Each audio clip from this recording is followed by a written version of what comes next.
Hello नमस्कार मित्रों, आप सभी का हमारे online platform study with GK channel पर हार्दिक स्वागत है।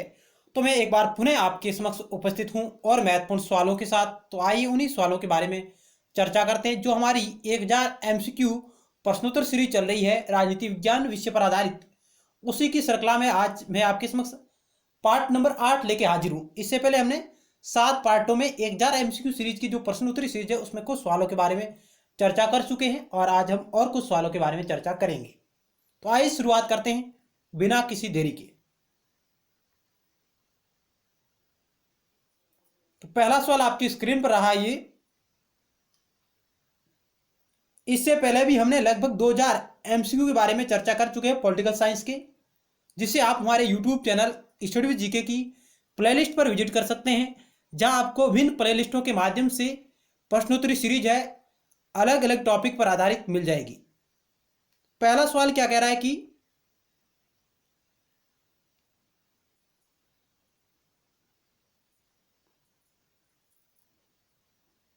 विचार के उपयोगितावादी स्कूल के संस्थापक थे, यानी उपयोगितावादी जो विचार स्कूल थी उसके संस्थापक कौन थे? Edmund Burke, Hume, J S. Mill, James Mill, इनमें से कोई नहीं। आज एक ऑप्शन आपके समक्ष ज्यादा है, ऑप्शन ई बी। विचार के उपयोगितावादी स्कूल के संस्थापक कौन थे, यह आपको चयन करना है इन ऑप्शनों में से।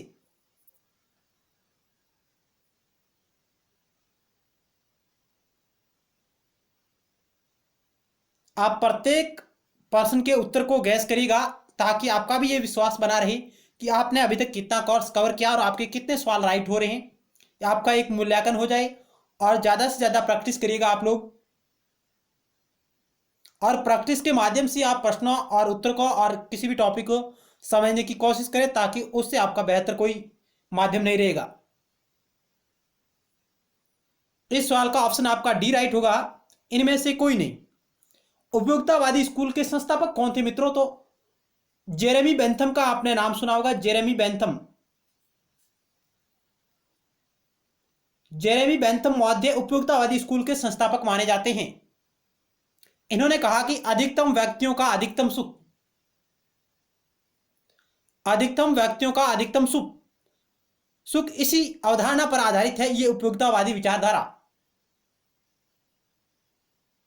अर्थात अधिकतम व्यक्तियों का अधिकतम कल्याण सुनिश्चित होना चाहिए, यह बात करती है उपयोगितावादी स्कूल। तो जेरेमी बेंथम इसके संस्थापक है। और इनके सहयोगी कौन थे? तो मित्रों इनके आप कह सकते हैं कि इस उपयोगितावादी स्कूल को और उच्च आधार किसने प्रदान किया है? तो आप इसके अंतर्गत आप नाम ले सकते हैं जे.एस. मिल का। जे.एस. मिल को आप अंतिम उपयोगितावादी विचारक भी कह सकते हैं, अंतिम उपयोगितावादी विचारक। तो चलते हैं नेक्स्ट सवाल की ओर। 2 नंबर आपकी स्क्रीन पर रहा ये।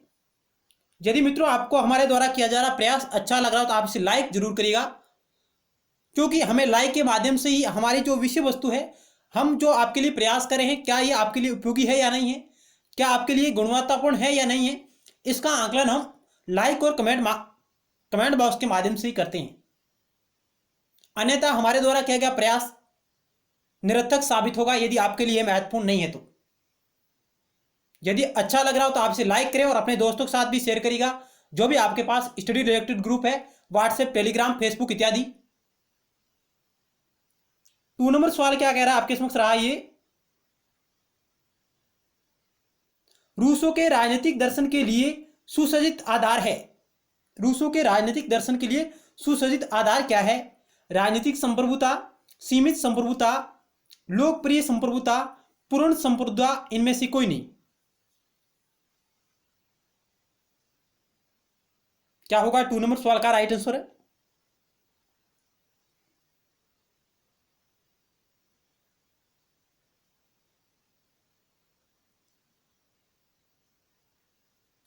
इस 2 नंबर सवाल का ऑप्शन सी राइट होगा। लोकप्रिय संप्रभुता का विचार रूसों के विचारों में पाया जाता है, ऑप्शन आपका सी राइट हो जाएगा।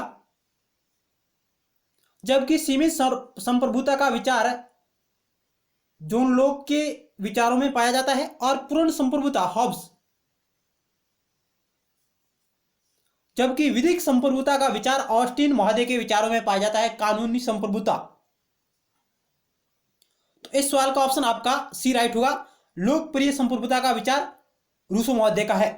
ऑप्शन सी राइट होगा। नेक्स्ट 3 नंबर सवाल आपकी स्क्रीन पर रहा। फांसीवाद एक राजनीतिक सिद्धांत है के रूप में उत्पन्न हुआ, यानी यह विचारधारा सर्वप्रथम किस कंट्री में उत्पन्न हुई थी? फ्रांस, जर्मनी, इटली, रूस, इनमें से कोई नहीं। फांसीवादी विचारधारा का उद्देश्य सर्वप्रथम हुआ था।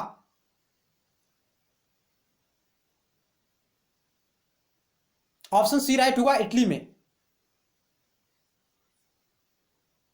नेक्स्ट 4 नंबर सवाल। साम्यवादी दर्शन के एक भाग के रूप में अधिशेष मूल्य का सिद्धांत निम्नलिखित का योगदान था, यानी अधिशेष मूल्य के सिद्धांत में किस विचारक का योगदान है? साम्यवादी दर्शन के एक भाग के रूप में अधिशेष मूल्य का सिद्धांत है, उसमें किसका प्रमुख योगदान है? Karl Marx, Trotsky, Friedrich Engel, David Ricardo, इनमें से कोई नहीं। साम्यवादी दर्शन के एक भाग के रूप में अधिशेष मूल्य का सिद्धांत, इसमें किसका प्रमुख योगदान है मित्रों?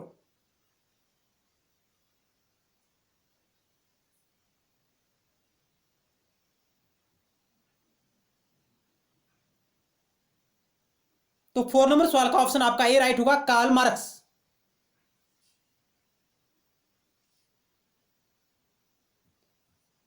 नेक्स्ट 5 नंबर सवाल आपकी स्क्रीन पर रहा। ये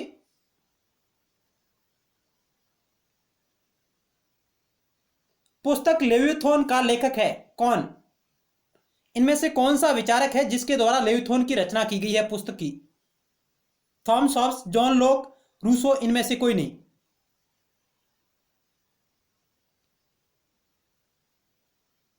ऑप्शन आपका ए राइट हुआ, थॉमस हॉब्स के द्वारा यह पुस्तक लिखी गई है लेविथोन।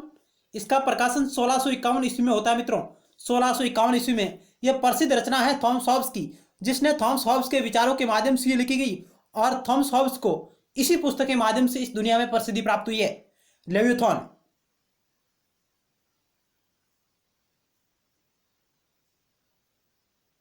और ये लेविथोन क्या है? तो ये एक नाम रखा गया है विशाल समुद्री राक्षस के नाम पर।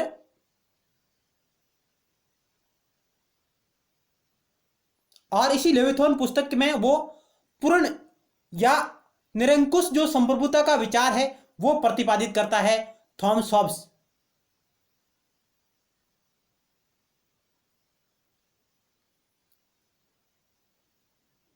नेक्स्ट सवाल की ओर चलते हैं।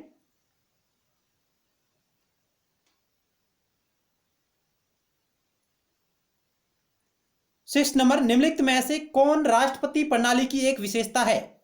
जो राष्ट्रपति प्रणाली है, शासन प्रणाली या अध्यक्षात्मक शासन प्रणाली जिसे हम कह सकते हैं, उसकी एक प्रमुख विशेषता कौन सी है? शक्तियों का पृथक्करण, द्विदलीय प्रणाली, संसद की सर्वोच्चता, सामूहिक जिम्मेदारी।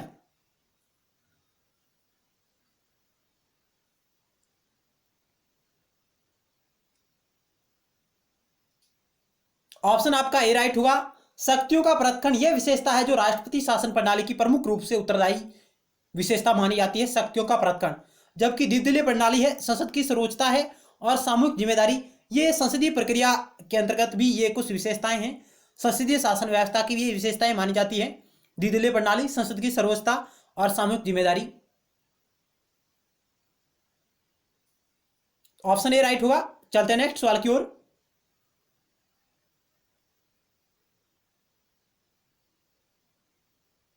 ओलिगार्सी के लौह कानून की अवधारणा किसने दी?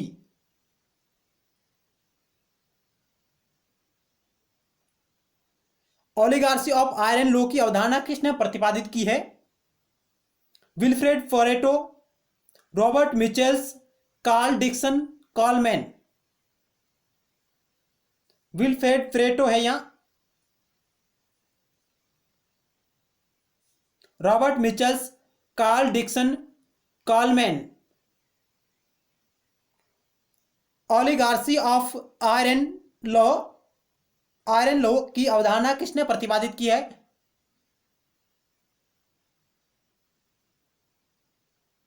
ऑप्शन बी राइट हुआ, रॉबर्ट मिचेल्स ने। ऑप्शन बी राइट हुआ। नेक्स्ट सवाल आपकी स्क्रीन पर रहा, किसने कम्युनिकेशन थ्योरी दी है? किसने कम्युनिकेशन थ्योरी का प्रतिपादन किया है? Newman, R C Snyder, Norbert Wiener, Robert टकर।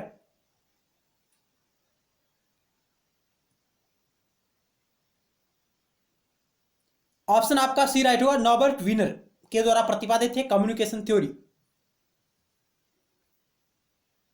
नेक्स्ट सवाल,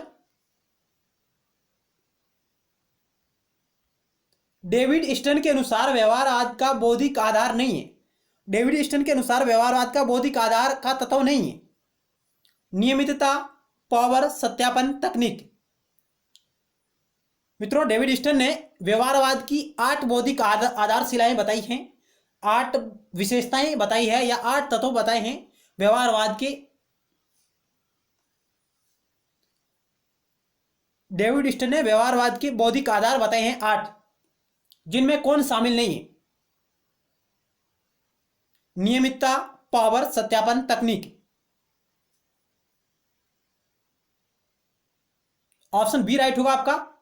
पावर की बात डेविड स्टर्न ने नहीं की है। व्यवहारवाद के जो 8 बौद्धिक स्तर इन्होंने बताए हैं, जो इसकी विशेषताएं बताई हैं या तत्व बताए हैं, उनमें पावर को शामिल नहीं किया है। ऑप्शन बी राइट हो जाएगा। जबकि डेविड स्टर्न ने उत्तर व्यवहारवाद के 7 तत्व बताए हैं और व्यवहारवाद के कितने बताए? 8। ये भी आप ध्यान रखिएगा। नेक्स्ट सवाल,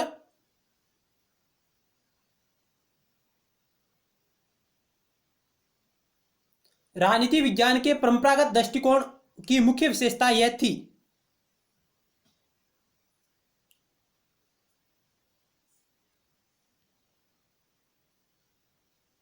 राजनीति विज्ञान के परंपरागत दृष्टिकोण की मुख्य विशेषता यह थी: मूल्य निःशुल्क अध्ययन, संस्थागत अध्ययन, तुलनात्मक अध्ययन, वैज्ञानिक पद्धति पर जोर। जो राजनीति विज्ञान का जो परंपरागत दृष्टिकोण है, वह किस पर बल देता है या उसकी मुख्य विशेषता कौन सी है? इन 4 ऑप्शनों में से आपको उसका चयन करना है जो परंपरागत दृष्टिकोण की मुख्य विशेषता मानी जाती है राजनीति विज्ञान की।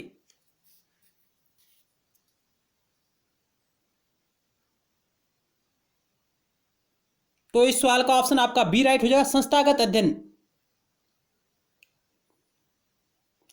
उसमें वैज्ञानिक पद्धति पर वो बल नहीं दे रही थी, तुलनात्मक अध्ययन का अभाव था, और मूल्य निःशुल्क अध्ययन इसका भी उसमें अभाव पाया गया था परंपरागत दृष्टिकोण में राजनीति विज्ञान की।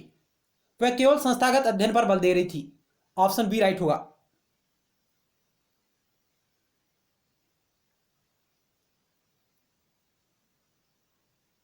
नेक्स्ट सवाल आपकी स्क्रीन पर रहा,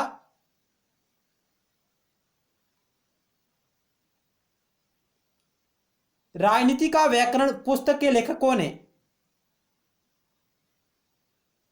राजनीति का व्याकरण पुस्तक के लेखक कौन है? John Locke, Robert Michel, C Wright Mills, Harold J Laski. 4 option आपके समक्ष रहे। राजनीति का व्याकरण,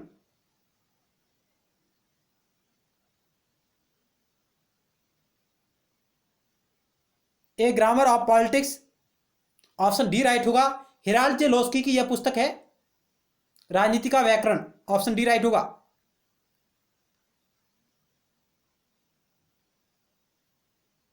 किसने कहा कि राज्य व्यक्तिगत रूप से बड़ा है? राज्य व्यक्तिगत रूप से बड़ा है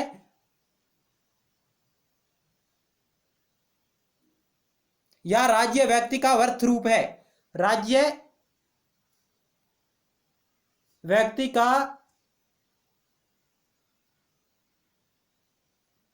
भर्त रूप है, यानी बड़ा रूप है। किसने कहा? सुकरात ने, सिसरो ने, अरस्तु ने, प्लेटो ने।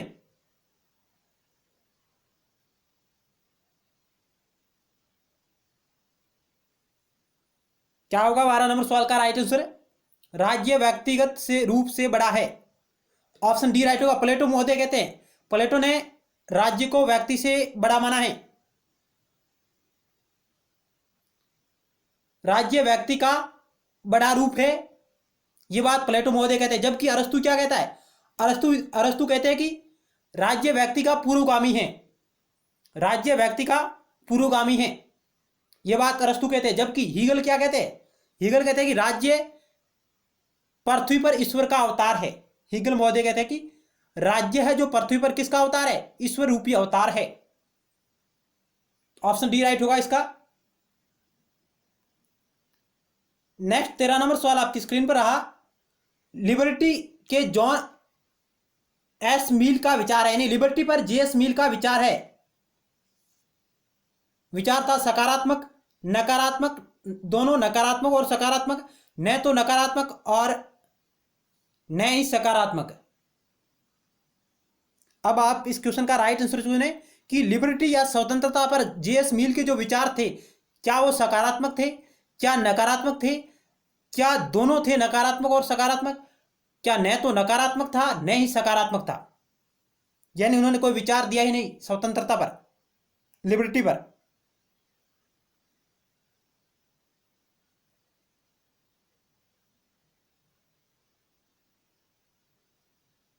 इस सवाल का ऑप्शन बी राइट होगा। जेएस मिल के जो लिबर्टी के ऊपर विचार है वो बिल्कुल नकारात्मक है। ऑप्शन बी राइट होगा।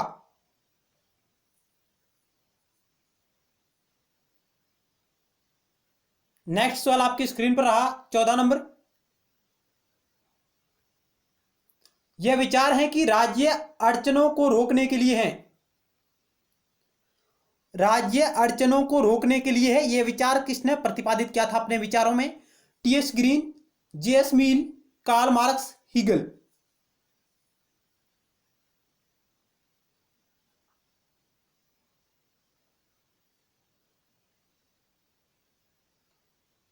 ऑप्शन आपका ए राइट होगा। टीएच ग्रीन का यह कथन है। नेक्स्ट सवाल। टीएस ग्रीन और हीगल दोनों ही सकारात्मक स्वतंत्रता के पक्षधर है। टीएस ग्रीन और हीगल यहां दोनों ही सकारात्मक स्वतंत्रता के पक्षधर है।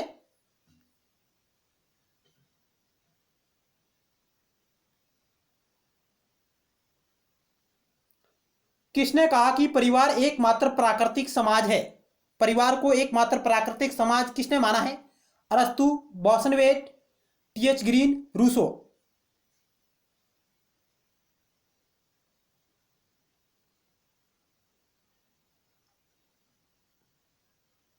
ऑप्शन डी राइट होगा, रूसो ने। ऑप्शन डी राइट होगा, रूसो ने परिवार को एकमात्र प्राकृतिक समाज माना है।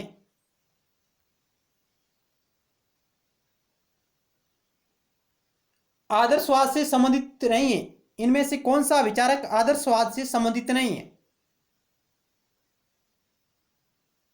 कांट है, हीगल है, लॉस्की है, टीएच ग्रीन है।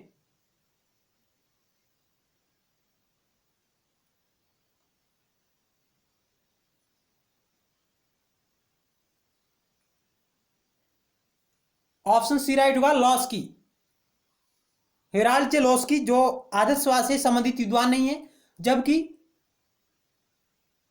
कांट है, हीगल है और टीएच ग्रीन ये सभी आदर्शवाद से संबंधित है। ऑप्शन सी करेक्ट है। नेक्स्ट 17 नंबर सवाल आपकी स्क्रीन पर रहा।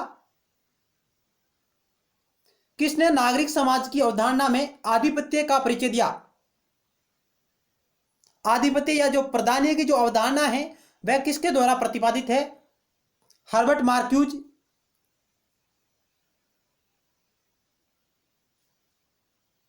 Habermas, Althusser, Gramsci. आधिपत्य की जो अवधारणा है, नागरिक समाज की आधिपत्य की अवधारणा किसके द्वारा प्रतिपादित की गई थी?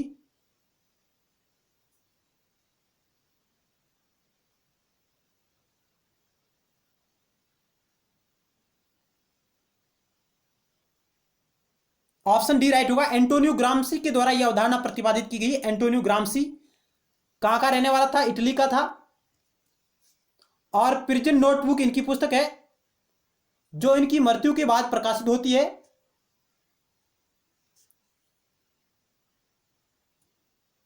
प्रिजन नोटबुक इनकी प्रसिद्ध पुस्तक रही है जो इनकी मृत्यु के बाद 1971 में प्रकाशित हुई है। और इन्होंने नागरिक समाज की अवधारणा में आधिपत्य प्रदानी की जो अवधारणा प्रतिपादित की है एंटोनियो ग्राम्सी ने। यह इटली का रहने वाला था। और इटली की जो कम्युनिस्ट पार्टी है उसका नेता था।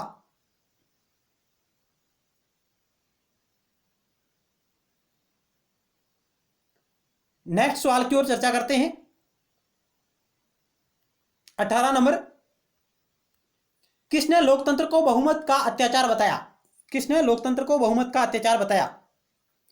रॉबर्ट मिचेल्स, लॉस्की, अरस्तु, डी टॉकविले। रॉबर्ट मिचेल्स, हिराल्ड जेलोस्की, अरस्तु, डी टॉकविले। लोकतंत्र को बहुमत का अत्याचार बताया। ऑप्शन डी राइट होगा, डी टॉकविले ने।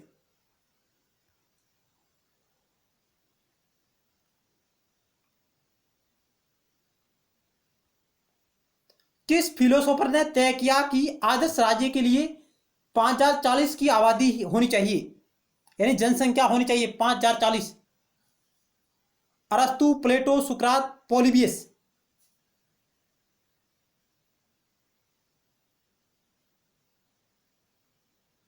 यह भी सवाल किसी न किसी प्रतियोगी परीक्षाओं में पूछा गया है। ऑप्शन बी राइट होगा, प्लेटो महोदय ने यह विचार दिया था, प्लेटो का है। ऑप्शन बी राइट होगा।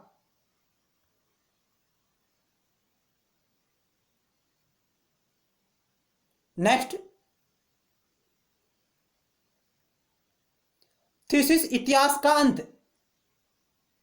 संबंधित है सैमुअल पी हंटिंगटन से, फ्रांसीसी फुकुयामा से, जोसेफ पी स्टेग्लिट्ज से, केनेथ वॉल्टन से।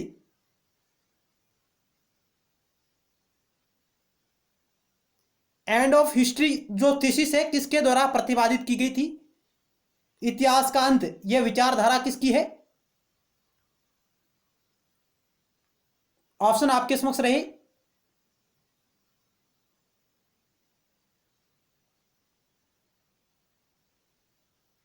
ऑप्शन बी राइट होगा, फ्रांसीसी फुकुयामा।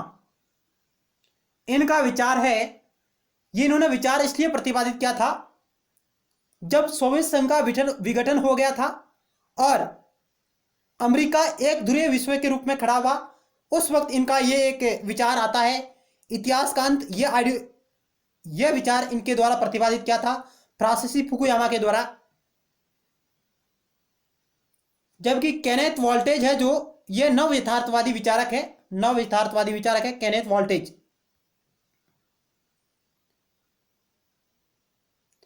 और सैमुअल पी हंटिंगटन जिन्होंने लोकतंत्र की जो 3 लहरें प्रतिपादित की है, ये सैमुअल पी हंटिंगटन से संबंधित एक फैक्ट है, आप नोट करिएगा। चलते हैं नेक्स्ट सवाल की ओर।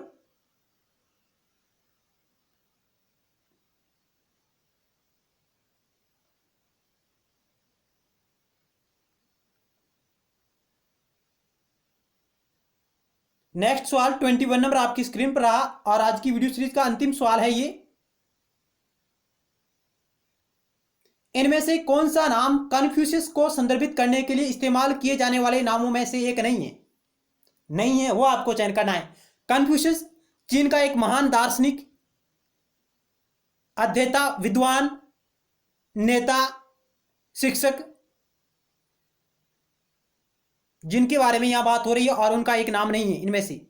Kung Chiu, master Quix, master Kung, Kung फुत्सु।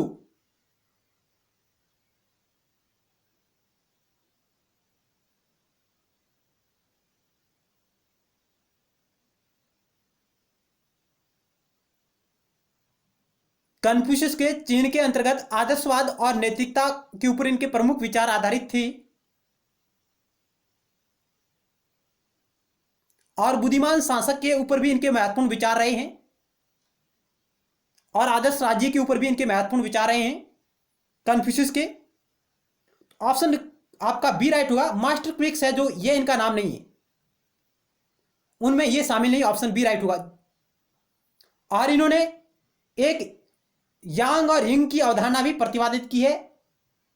इनका जो दर्शन है इस पर आधारित है, यांग और यिंग। यांग यानी स्वर्ग और यिंग यानी पृथ्वी। यांग और यिंग की अवधारणा पर आधारित इनके विचार भी समावेशित हुए हैं। तो फ्रेंड्स, आज की इस वीडियो सीरीज में हमने लगभग 21 सवालों के बारे में चर्चा की। आपको हमारा प्रयास किस प्रकार लगा, आप अपने अमूल्य सुझाव कमेंट बॉक्स के माध्यम से जरूर दीजिएगा। लाइक करें, शेयर करिएगा। धन्यवाद। मिलते हैं एक नए टॉपिक के साथ और महत्वपूर्ण सवालों के साथ। जय भारत।